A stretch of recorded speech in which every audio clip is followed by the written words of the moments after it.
We all have times where we don't want a complicated meal. We want to sink into a bowl of mac and cheese. Some of us more than others. For those who feel guilty about it, I present to you Gyudon. This beef bowl is just as satisfying as your other comfort foods while still being part of a balanced diet. Allow me to show you how it's made.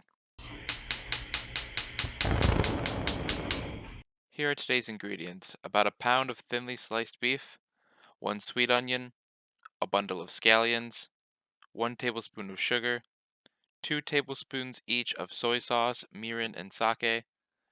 A mix of sugar and vinegar can be substituted for either of the last two. You'll also benefit from pickled ginger, and to round it out, 3 eggs. Oh, one last thing, cooked rice. You sure already have this ready? I'm not going to teach you how to use a rice cooker, at least not today. First, we start with some prep work. Take the beef and cut it into strips. The exact size doesn't matter, the goal is to make it somewhere around bite-sized though. Now we'll be chopping up the scallions. They tend to jump around a little, so make sure that your countertop is clean if any get out of hand. Now for the onion. As we all know, onions have layers. It's those sweet inner layers that we want, not the paper thin outer layers. You could try peeling them beforehand, but I find it easier to cut the onion first and then remove the outer layers. Now that our cutting is done, it's time to start cooking. Oil up your frying pan and get those onions in there, giving them about 5 minutes to soften. Once those 5 minutes are up, get the meat in there as well as the sugar. You'll be waiting for the meat to brown, stirring it when you hear it boiling. In the meantime, beat those eggs like they're your worst enemy. We'll need them in the next step.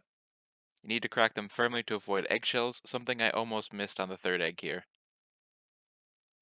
Now that the meat is looking nicely cooked, it's time to drown it in flavor. Go ahead and add the soy sauce, mirin, and sake. Follow it up with the egg. Feel free to let the egg cook all the way through if you want, but it's best to turn off the stove once the egg starts to slow-fry. The time has come to put it all together. Get a nice big mound of rice in your bowl, then get the beef mix from the frying pan on top. Garnish with the scallions and pickled ginger.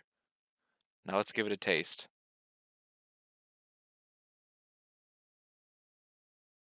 Yep, just as flavorful and satisfying as I imagined.